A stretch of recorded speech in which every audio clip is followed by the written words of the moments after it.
Oke. Pak Pemprov DKI mencabut kebebasan PBB P2 rumah dengan NJP di bawah 2 miliar itu dengan alasan karena kondisi ekonomi sudah pulih pasca pandemi. Tapi ini dikeluhkan sama warga.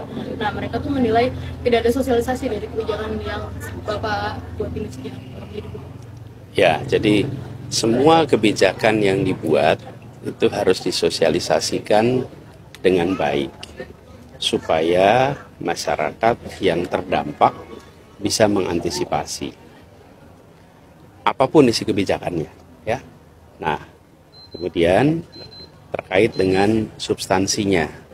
Ketika substansinya adalah rumah pertama dan rumah kedua, rumah ketiga dibedakan, maka harus ada sosialisasi supaya masyarakat tahu, masyarakat tidak terkejut, dan kita hormati warga dengan cara memberitahu bila ada perubahan. Lalu yang ketiga, kita ingin agar Jakarta ini menjadi kota yang bisa terasa seperti rumah bagi semua. Kebijakan pajak dan kebijakan tata ruang sesungguhnya adalah tentang siapa tinggal di mana, siapa boleh tinggal di mana. Nah, kita ingin semua orang boleh tinggal di Jakarta. Jangan sampai kebijakan pajak dan kebijakan tata ruang membuat sebagian kita pelan-pelan tergeser dari dalam kota, akhirnya harus pindah keluar kota karena kebijakan pajak dan tata ruang. Nah, prinsip itu yang dulu kami pegang terus. Kami ingin warga Jakarta termasuk yang prasejahtera bisa tinggal di Jakarta dengan tenang.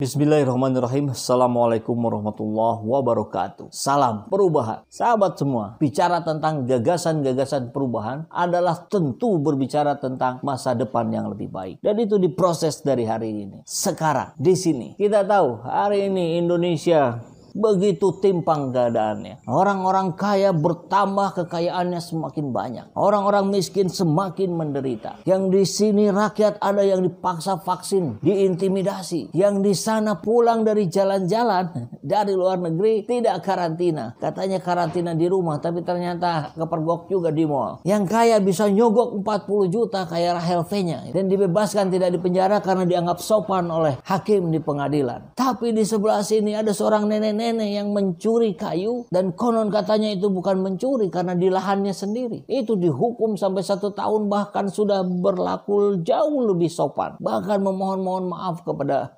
hakim di pengadilan. Tapi tetap saja di penjara. Tentu ketimpangan-ketimpangan ini bukan terjadi begitu saja. Tapi memang sejak awal ada perlakuan yang berbeda ketika dibatasi pelancong asing masuk ke Indonesia. Ternyata dengan begitu mudahnya para TKA Cina datang ke sini. Tidak ada kesetaraan sikap, tidak ada kesetaraan pelayanan dari pemerintah. Hasilnya ya seperti ini. Kemudian timpang di berbagai level kehidupan kita. Pesan perubahan dibawa oleh Anies Rashid Baswedan yang sudah berhasil menerapkan ide kesetaraan ini di kota Jakarta.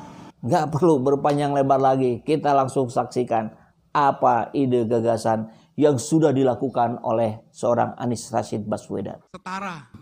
Kemudian kita bicara tentang maju, sejahtera. Tidak mungkin dalam perasaan kesetaraan ini tidak ada. Nomor 1, bangun perasaan kesetaraan. Saya beri contoh, PBB kita di Jakarta. PBB kita itu, pajak pembangunan, itu naik dengan angka yang fantastis terus-menerus tahun ke tahun. Apa yang terjadi? Secara pelan-pelan kita menggeser mereka yang miskin untuk tidak berada di dalam kota ini. Oke? Kita geser untuk keluar. Dengan cara apa? PBB-nya naik. Ketika orang selesai berdinas, dia pensiunan, dia tidak mampu lagi bayar PBB. Ini nampaknya sederhana, tapi kalau kita biarkan terus, kota ini hanya bisa diisi oleh mereka yang sanggup bayar PBB. Dan angkanya dinaikkan terus. Dari kaca pemerintah, menaikkan pendapatan. Loh, kalau pemerintah naikkan pendapatan dengan PBB itu nggak kreatif sama sekali. PBB itu kan barang yang tidak bergerak. Dan rumah itu kebutuhan dasar. Tidak boleh rumah kok kemudian dijadikan alat untuk meningkatkan pendapatan pemerintah. Karena itu kami tidak naikkan PBB di Jakarta, bahkan nih, guru bebas PBB di Jakarta. Guru bebas PBB di Jakarta. Orang-orang yang berjasa bebas PBB di Jakarta. Semua keluarga pahlawan sampai 3 turunan bebas PBB di Jakarta. Kemudian saya berikan ilustrasi kedua nih. Orientasi warga tentang ruang pola perilaku, ruang interaksi, ekosistem sosial. Ini saya berikan contohnya di sini ya. Kalau saya ditanya cita-citanya apa? Cita-citanya, ini Bang ya. Tanah itu bila dipakai untuk kegiatan produktif, maka dia berbayar PBB, bayar pajak. Kenapa? Karena dipakai untuk kegiatan komersial, produktif. Tapi kalau untuk hidup, untuk tinggal biar nggak panas dan hujan, kenapa dipajakin? Ini kenapa dipajakin gitu? Kita sebetulnya tahun lalu nih, tahun 2020 itu akan mengubah semua pajak di Jakarta. Tanah yang dipakai kegiatan komersial bayar pajak, kegiatan residensial tidak bayar pajak. Tahu-tahu kena COVID. Bulan Maret kena COVID, nggak mungkin. Karena kemudian yang kegiatan komersialnya pun nggak punya pendapatan. Jadi bagaimana kita mengkompensasi yang tinggal residensial tidak bayar, yang komersial bayar. Kan masuk akal, tanahnya dipakai untuk kegiatan komersial. Jadi kalau punya rumah untuk kos-kosan, bayar pajak. Tapi kalau punya rumah untuk tinggal sendiri, nggak usah. Ini perintah kepada seluruh jajaran. Setiap kebijakan mempertimbangkan pola perilaku dan ruang interaksi antar warga. Warga difasilitasi untuk terhubung dengan komunitasnya dan saling terhubung lintas segmen. Ini waktu dibaca, jajaran itu waktu baca, apa ya kira-kira maksudnya? Gini nih maksudnya.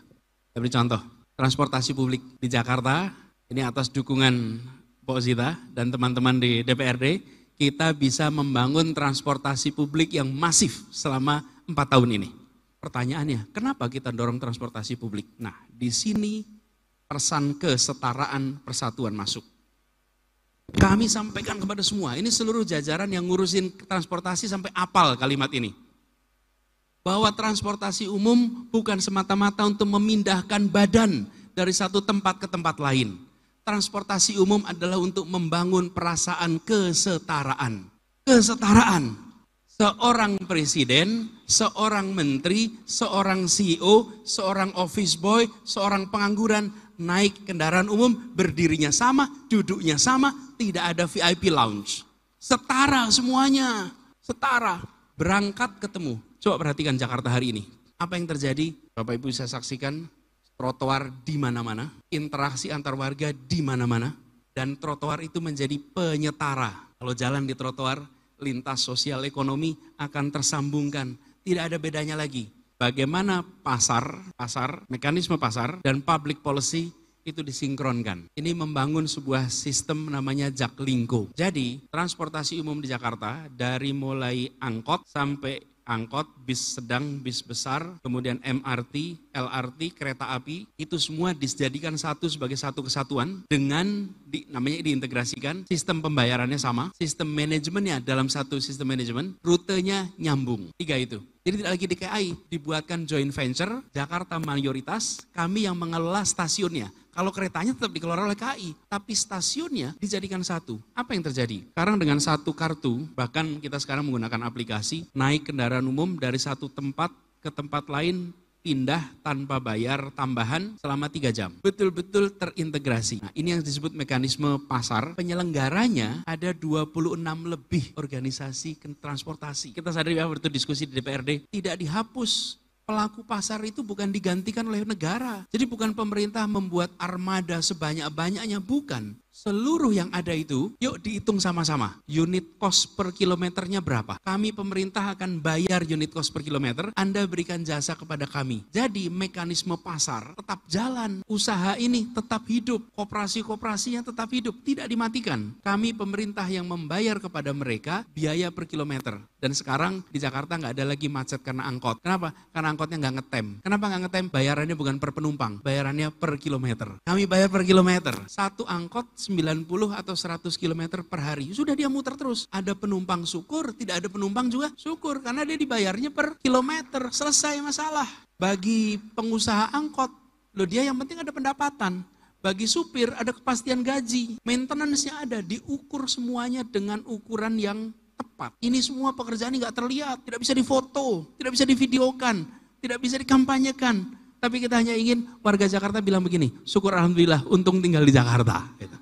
Kemudian saya ingin sampaikan sedikit pendekatan. Posita boleh ya saya cerita pendekatan. Pendekatannya begini, kita harus memahami perubahan zaman.